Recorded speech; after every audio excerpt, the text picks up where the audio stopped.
party people? This is your favorite professor in the set, Professor Allen, Dr. Jabbo, if you're nasty. Today's topic on the podcast is about masculinity and raising of a young man to a man, or a boy to man, or boys to men. The reason why I want to get on this podcast is because I've seen some things on Facebook and just social media as a whole, and just due in part of what's happening within the world of just police brutality and, you know, just the killing of black men. And I want to kind of go all the way back, because what I've seen and what I've read, not just recently, but in the past, has questioned men's masculinity. And before I get into anything, let me read the definition of masculinity by Oxford Language. Masculinity is a noun, qualities or attributes regarded as characteristics of men. Characteristics of men. All men are built the same, but we are totally different.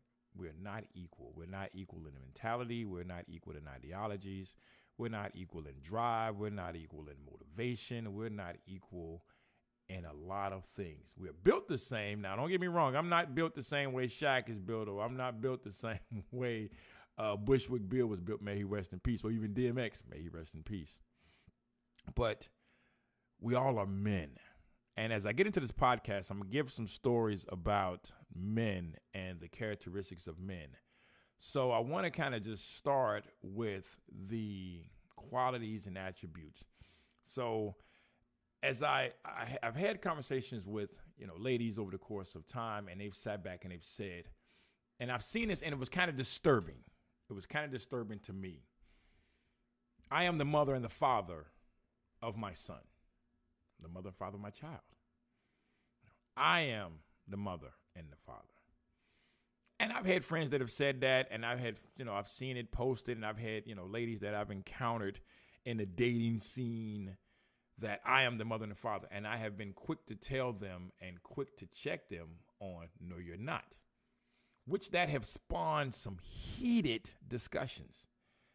And we have gone back and forth on the ideologies of you are the mother and the father. And I've sat back and said to them, no, you're not. You are just the mother. You are not the father. Because of what I had read to you guys before within this podcast, masculinity, qualities or attributes regarded as characteristics of men. How can you be something you are not and have no idea what it is? Based upon what you see, based upon what you've observed, but not based upon what is in you. So I've gotten into these conversations, and, I've had friends say to me, oh, my God, Chris, you have no idea. You don't have any kids. You don't know what it's like to be the mother and father. And I said, well, even if I've sat back and said I had kids, I could honestly say I can be the dad, but I can never be the mother.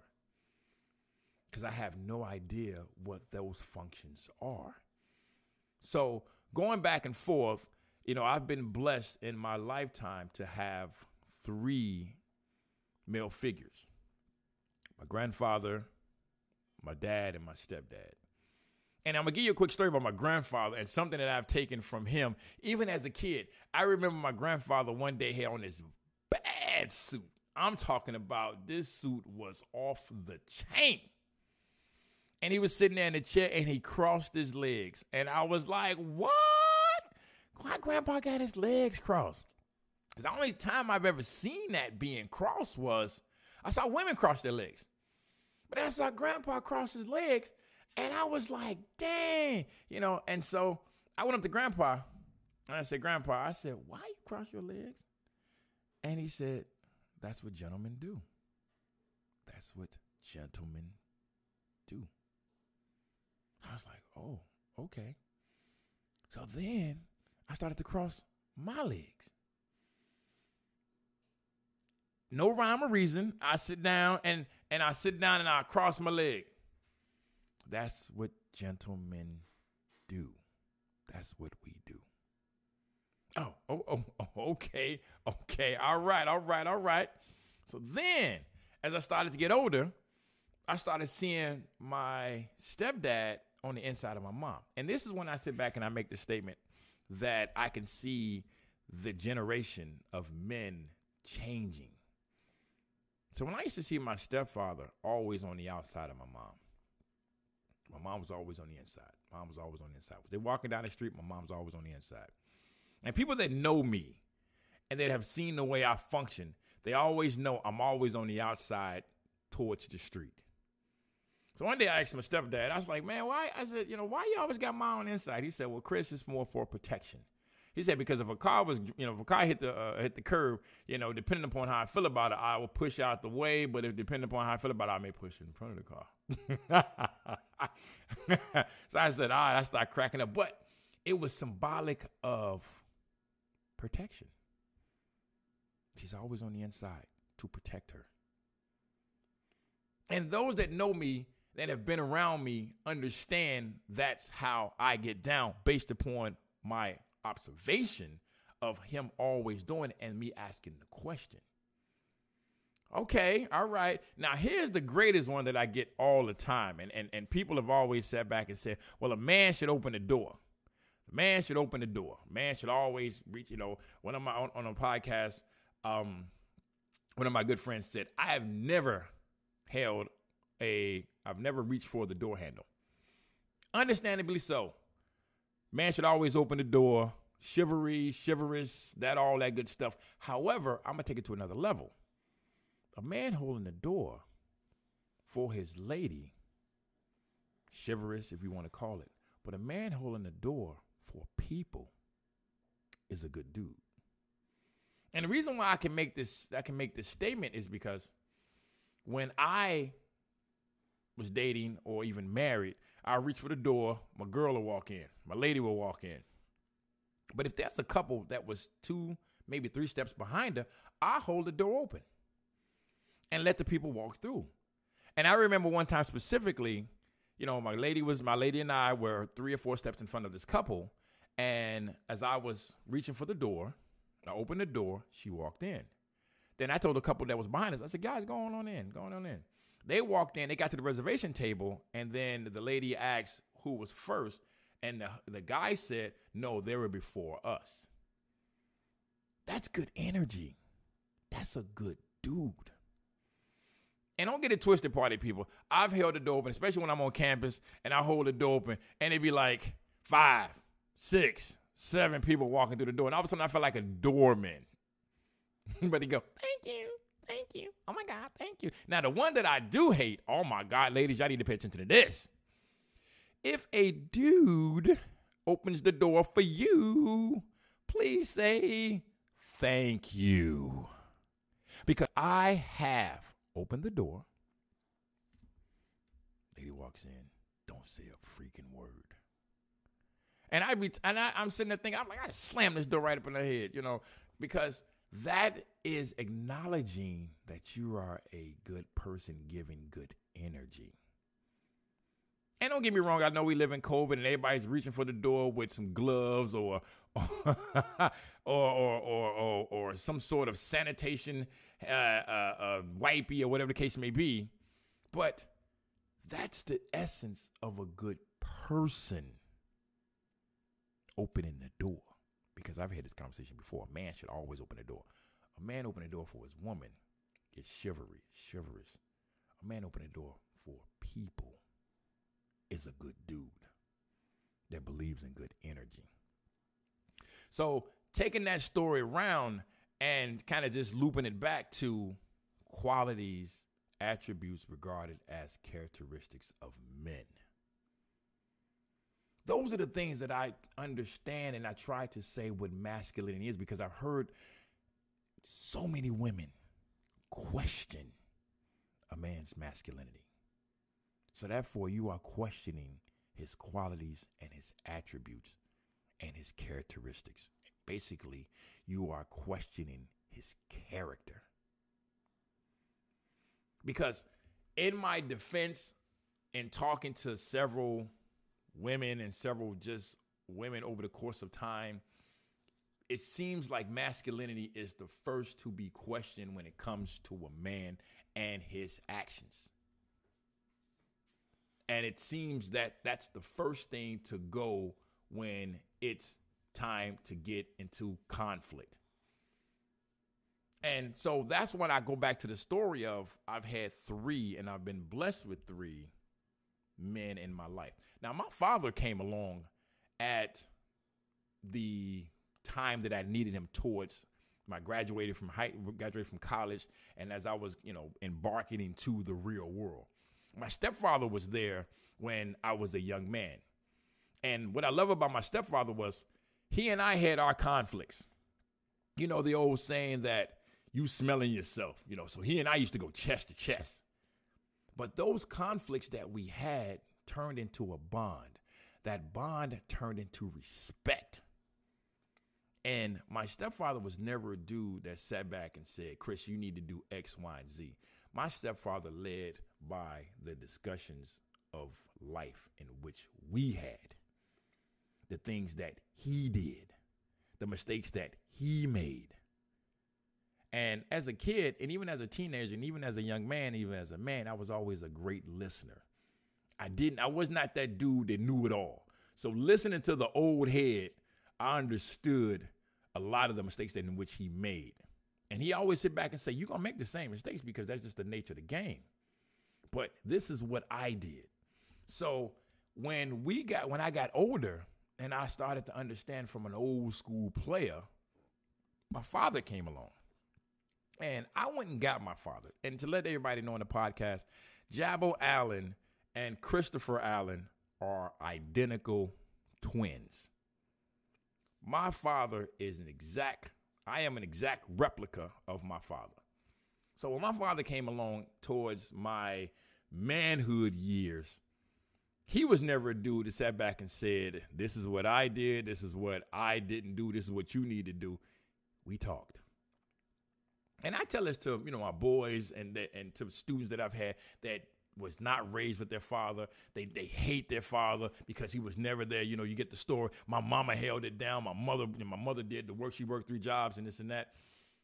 But I always sat back and I said, go back if you can, if you have the opportunity. Make peace with your father if you can, if you have the opportunity. Because here's the interesting point. That man is you. His DNA and genetics run through you. And if you don't understand what's on the other side of that mirror, you have no idea who you really are because you're fighting a ghost.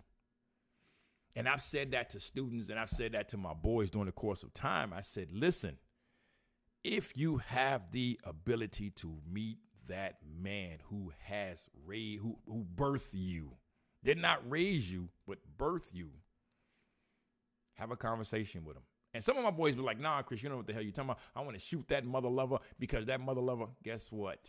That mother lover gave birth to you. You need to understand the whole picture. I've always said there's 3 sides to a story. Her side, his side, and somewhere in the middle is the truth. And when I had the ability to go back and get my father, he and I talked. And we talked about life and we talked about relationships. And it wasn't even a whole one-day conversation. It was the day I got him and the day we spoke to the day he passed away. And it's crazy because I give you guys a story. I got invited to go back to go back to the high school to the school in which I got my degree. And I gave a speech to a class. At the time I was working in the NBA. I had just graduated from Alabama A&M. So they wanted me to go back to the marketing class and speak to the students. So I went back to the marketing class. I spoke to the students. The newspaper, Gary Post-Tribune, was there. They took pictures. The principal was there, vice principal, the teachers. Everybody was like, oh, my goodness. Oh, my goodness. Oh, my goodness. Christopher Allen is here. Oh, wow. And his story is so successful. He works in the NBA, and he got his bachelor's degree in marketing. And it was a big thing. At that school, my father was security. So during lunch hour, and after I have given a speech, and I saw my father standing in the hallway, so he and I are standing there, and the principal walks over to us, and he says, Jabbo, you have raised a hell of a son. This is when I had the most respect for my dad. The principal said, wow, your son is amazing. My dad looked at the principal of this school and said, I cannot take credit for that man. I did not raise him. Patricia and William McIntosh raised that boy. The only thing I had done was gave birth. I produced him. I had no parts in this man right here. Right then and there. I had the utmost respect for that man. And the principal looked, and he got the blink in and this and that. He was just like, well, you should be very proud of him. He said, I am just as proud of him as you are. He said, I stand here in awe as you are. But I did not raise that young man. Did not have no parts in raising him. And then at that moment, all bets were off. All past was gone. That point, then he and I were cool, even squared. So as I get into this podcast, that's why, once again, qualities and attributes regarded as characteristics of men. My father at that moment leveled up. He leveled up because he stepped to the plate. He leveled up because he told the truth. He leveled up because he did not take credit for nothing he had to do. He had nothing to do with this. And he told the highest person at the school, this is not me. He may look like me. He may act like me, but that is not me. I did not raise that man. Qualities and attributes. And I've always said this before in my life and to people. It's not how you start the race. It's how you finish. And so as I'm moving forward down this podcast, qualities and attributes regarded as the characteristics of men, masculinity. There's a park that I play basketball on every Sunday. And it's about 15, 20 of us. And we step out on this court. And I can tell you guys right now on this podcast, this is how it works. We step out on the court. It's minimal chatter. What's up, man? What's going on, dog? How you doing? Yeah, what's good, man? Yeah, you see the game? Yeah. All right, what's the first four? All right, who you got? Okay, all right, shoot for ball. From the time that game starts, we go at it. We curse each other out. You suck. Your game's weak. Yo, mama. We just go at it. I'm talking about grown men battling competitively to 11. We going at it, y'all. I mean, we are knocking each other out.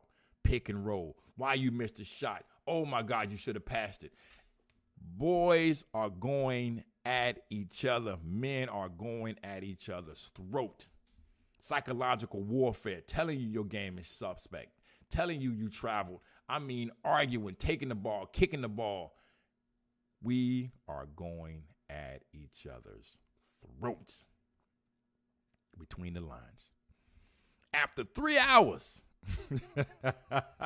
of going at each other, sweating, knocking each other out, somebody's got a knot, somebody's got a scratch, somebody didn't hit the ground. When everybody's lined up on the sideline, either in their lawn chairs or sitting on the ground, drinking water, that's when hey, man, how's the wife doing? Man, the wife is doing well. Me and her supposed to cruise down to the Keys and blah, blah, blah. Like one of my boys, I say, hey, my man, how's baby girl? His little daughter, his face lights up. Oh, my goodness, man. Baby girl just, oh, my goodness, Chris, yo, see, she is my world. Now, mind you now, just 20 minutes ago, I was cussing him out, and he was cussing me out, and we were literally going at each other. I almost hit him in the chest, and he literally hit me in the chest. 20 minutes later, his face lights up when I talk about baby girl. One of my boys has Him and his wife and their family got a pet squirrel. And we talking about, I said, how's Squirrely doing? Oh my goodness, Chris, this squirrel won't leave my house. Men change into men. We go from competitive man to life. Qualities and attributes regarded as characteristics of men. And we're standing around the court with jaw jack. We you know, you get into the, you know, who's better, LeBron or Michael Jordan? Because now we got different generations out there now. And oh my goodness, cats are going at it. We are debating facts. We're debating fiction. We're debating opinions. We're debating perspectives. We are literally going at it in terms of now who's the better basketball player. That is the essence of masculinity. How to change. What are the different qualities of each man that's out there, their attributes. And as we come together to play competitive basketball, only going to 11, it brings us all together. And I can honestly say on this park, we have become family. Men have become family. I can see the various characteristics of each man. I can see their strengths. I can see how when they walk off that court that they go home to hold it down. I can see that. And therefore, bringing it back around to masculinity, it's that, and I go back to the statement that I've made before, when I've seen and I've heard women say, I'm the mother and the father. You are not in that element. You don't know what that is. You don't know when those words come out your chest. You don't know that conflict that shapes you, that shapes your qualities, that shapes your attributes, that makes who you are who you are. And in one quick story, and it's hilarious because it is a generational thing on the court in which I play. So one of my guys, he brings the music out there. We sitting out there listening to EPMD, Big Daddy Kane, Eric B. and Rakim, Black Street, Black Sheep, all Slicky Ricky and all of them. And we out there balling. One day, he didn't show. This kid brought his music out there. And every rapper he heard was, and I turned to him and I said, could you play some shit that got words to it that I can understand? He said, no, because you're old. I said, oh, I can't argue that. And I just sat there and listened to the music, and I had no idea what he was saying. But I just stood there and I really at that moment felt kind of old. I said, wow. But here's the young buck. This is the young buck that's going to take over the court. This is the young buck that we're passing the torch down to. Because now his qualities and attributes and his characteristics, he's looking at us, the old man. And you can see the younger generation on this particular court. This is a boxing time where you can see how they are looking at us. And once we move off the pasture, how they are becoming us. Because I've had kids come up to me like, yo, man, what do you do? You know, oh, man, wow. And I can see them asking questions. And so that's when I kind of loop it all the way back around to the single mothers. And when they make that statement, because one thing I'd always will say, your child, that man needs to have a male figure, a positive male figure. A positive role model. I saw that when I used to coach Pop Warner football, and all the single mothers were bringing their sons out there, and they saw these positive coaches. And I've had kids gravitate towards me, you know, Coach Allen. Therefore, I can see that they are starting to absorb that masculinity. They're starting to absorb those characteristics of those good men. And these young men are now becoming good men based upon what they see these old men are. Just like I said to you before, I was blessed to have 3. I ain't going to sit back and say they were good men. I mean, they were men. But to absorb their characteristics and understand what life was like from a male's from a male perspective. All right, party people, that's my podcast for today. I'm at 24 minutes and 50-something seconds. I hope you enjoy this podcast. Please reach out to me, jabogroup.org. Hope everybody's staying safe. Hope everybody's staying really safe, because now the vaccine is here in the world. We are doing it, so hopefully we can get this world back to normal. I pray for everyone's safety. I know y'all are praying for mine. That's all I got for today. Holla at your boy, Professor Jabo, # Dr. Jabo. Check me out on YouTube. Check out my webpage, jabogroup.org. I'll see y'all when I see ya. Holla at you later. Peace. Say I love you like I used to. Please never doubt that I love you, and I mean